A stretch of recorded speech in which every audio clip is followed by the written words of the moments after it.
Welcome back to Talk of the Town on 99.7, 1450 WHTC and WHTC.com. And we welcome you back to Talk of the Town for this Thursday, September the 3rd. I'm Gary Stevens. We have a guest with us, and we welcome back the Executive Director of the Holland Rescue Mission, Darryl Bartlett, on the other side of our Zoom connection. Darryl, good morning. Welcome back to WHTC. Good morning, Gary. How are you? Good to be with you. We are well, and we appreciate your patience as we took care of some things we needed to take care of. And before we talk a little bit about the mission, let's talk a little bit about why Darryl is with us today. The 13th annual Emmanuel Church Car Show and Silent Auction is set for a week from Saturday, September the 12th. And unlike maybe some other things going on that had to be postponed or changed, the auction, I believe, is still a go. Darryl, tell us a little bit about it. Actually, Gary, a difficult decision had to be made. Lauren Arnoldink contacted me, probably a month ago, and said, hey, things are looking pretty difficult to pull this together. As you know, Emmanuel Church has hosted this thing. This would have been the 13th year. And because of the way that it was executed, it's not just an outside event in looking at cars, viewing cars, and where people can properly socially distance. It's an inside event as well. And so between myself and Lauren, we came to the place, along with his team at Emmanuel, to say we're going to have to forego the car show this year. Not only the social distance issue and the inside nature of a lot of the event, but local businesses that Emmanuel partners with on this have been hard hit through the COVID-19 issue. And so they felt it was in the best interest of community health, the church's own outreach capability, and due to the nature of the event, that we should cancel it and forego it until next year. So difficult decision, but we support that decision. Emmanuel's been a terrific partner. They did reach out to us and say, we want to do some other things with you to support the mission financially in lieu of the car show this year. So Emmanuel will continue to support us and do some unique things, but the car show won't be the venue for that this year. Yeah, well, appreciate that. But again, it's a kick in the you-know-what. It is. Because, let's put it this way. Since March, some of the big fundraisers for the mission, as well as for other nonprofits, have been casualties of the restrictions we have to have. Yes, we're staying safe, but unfortunately, Darryl, what happens to us on the other side of this whole thing? And it's not it's no easy answers. There's really no winners in this at all. There really isn't. The bright spot for us at the mission today is none of our guests and none of our staff or volunteers have tested positive for COVID-19. That is nothing shy of miraculous, given the nature of the people that we minister to. So we're grateful for that. And yet the downside of this, local businesses, your last guest was speaking to that, the impact that this has had. And on us, we've canceled multiple public events. And this year, we're putting out an announcement next week. I'll share it here with your audience today, that the Great Thanksgiving Banquet, which has been almost a 30-year tradition now for us at Holland Rescue Mission, it's not going to be held at the DeVos Fieldhouse this year. Hope College, in consultation with us, you can imagine they have embraced this thing. Their staff, the Fieldhouse staff, they look forward to it every year. We get some 500, 600 volunteers that look forward to executing this event. But I will be sharing a little bit later what we're doing in lieu of that in a collaborative effort with Community Action House. So there's even a silver lining regarding that whole dark cloud. Yeah, I was under the impression that that was a little bit on the iffy side anyway, Yes. but that there was going to be some other ways to make sure that those in the need get some, well, some gift packages, for lack of a better term, in that regard. That's correct. Actually, that's what we're doing the week of Thanksgiving. We are working with Community Action House, and together we're putting together care packets that will go to the people that we would typically serve at that meal. You know, I've often said that our Great Thanksgiving Banquet is basically our community-wide family reunion. That night isn't about solving hunger. It is about highlighting continual needs in our community. And so we're going to be doing that with Community Action House, coordinating both food distribution and then our care packets. So the ways that we've done those care packets in the past at that event will be done in coordination with Community Action House the week of Thanksgiving. So I can tell you that the community needs are going to be met. But one of the great highlights is just getting together for some terrific fellowship, people getting across the table from each other that wouldn't normally meet, and enjoying God's bounty. In spite of COVID-19, God still reigns. And so there's lots of ways and things that we need to thank God for. And so we'll still be doing that the week of Thanksgiving. And for your listening audience, Holland Rescue Mission is 365 days a year. So we will be feeding people on Thanksgiving Day. It just will not be that grand public event.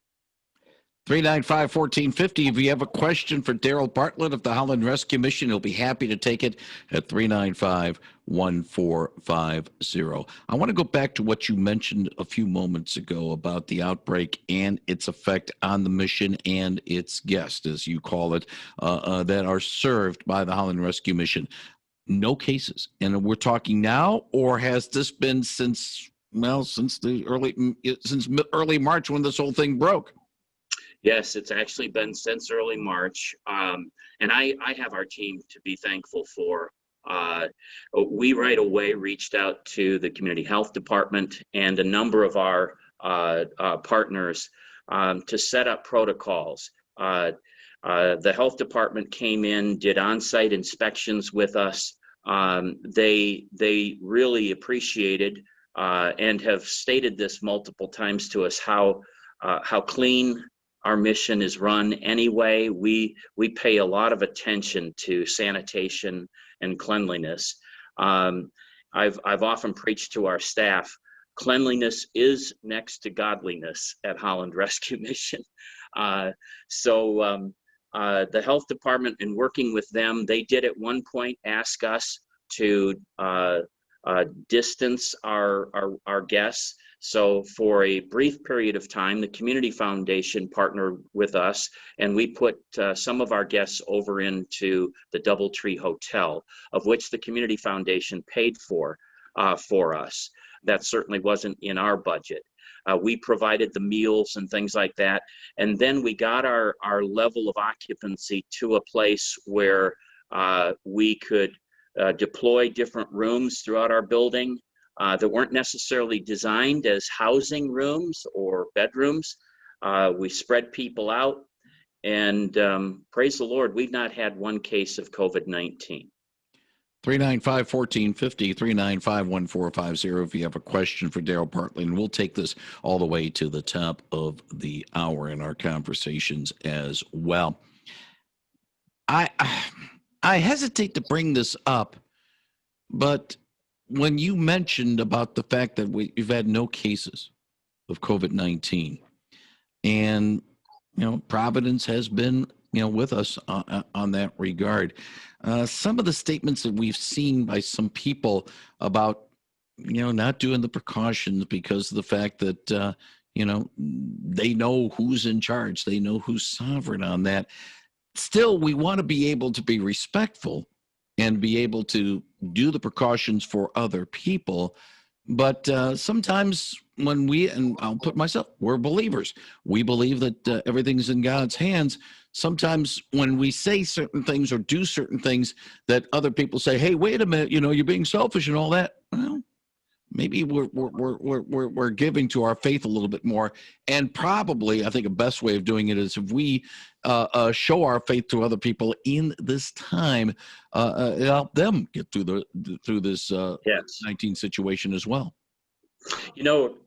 Gary, we're under authority, and we take the care of our guests and the care of our visitors, our volunteers. For instance, at Holland Rescue Mission, we have some very aged volunteers, and they give of themselves, but many of them have underlying health conditions, and so we did restrict access to our facility or our facilities.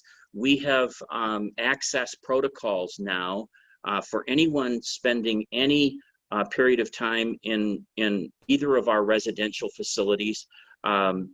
We take the care of our guests very seriously, and that everyone has to have their temperature taken.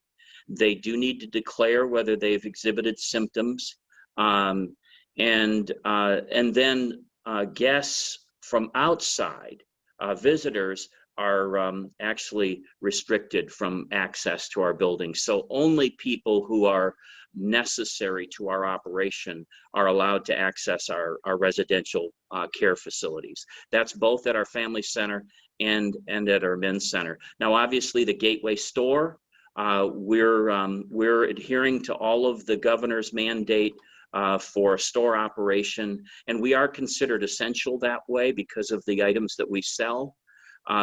But we're very circumspect about following the protocols. I will say this, we all have 100% chance of dying apart from the Lord's return. Right now, the chances are very slim that you will die from COVID-19. But we also need to show healthy respect for those who are in authority over us, and that's what we do at Holland Rescue Mission.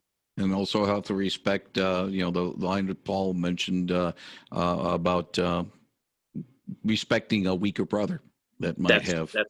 That's correct. None of us know who we may be exposing, and so I carry the mask. I wear the mask in all of our public spaces, and all of our staff have to sign in, and I get my temperature taken every day.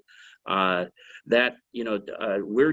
went to the doctor's office last week, and we have as stringent of protocols at Holland Rescue Mission as my doctor's office has. So the health department's appreciated that about the mission. Let's get to a call, 395-1450. Good morning. You're on the line with Darryl Bartlett of the Rescue Mission. Yeah, hi. Just comments regarding the recent city hall decision with, changing the language for LGBTQ. The difference between what it was, I think, 8 or 9 years ago, and the difference it was now is like the vote was very close last time previously, and this time I'd say not close at all. So just comments regarding that and the changes, and how is that going to impact the mission, or will it? So I'll hang up and listen. I appreciate the call. Thank you very much, Darryl. Yeah, I have reached out to our legal counsel to get their opinion on how this ordinance may impact Holland Rescue Mission. At this point, we're still working with legal counsel regarding that. I have gotten an opinion, actually 2 consistent opinions, that there's not as clear ecclesiastical or religious liberty exemption as could be. But we're in dialogue with our legal counsel regarding that. I can say that at Holland Rescue Mission, we house everyone. We house everyone. We will reach out in love and compassion to everyone. We will not refuse to house anyone. However, we also will abide by our sincerely held biblical convictions in how we house. And of course, we answer to ultimate authority. and how Amen to we that. act and how we do things. I know I'm preaching on a pulpit a little bit, but as a believer, hey, I'm in the same boat in that regard as well. If one final thing, quick question, Darryl. This is from a while back and when we chatted a few years ago.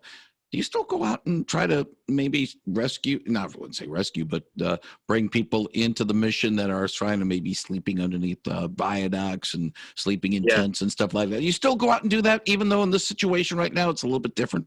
So here's how things have developed over the last couple of years. Community Action House actually has an outreach team that goes out into tent areas, viaducts, and other known places where people might take up outside housing.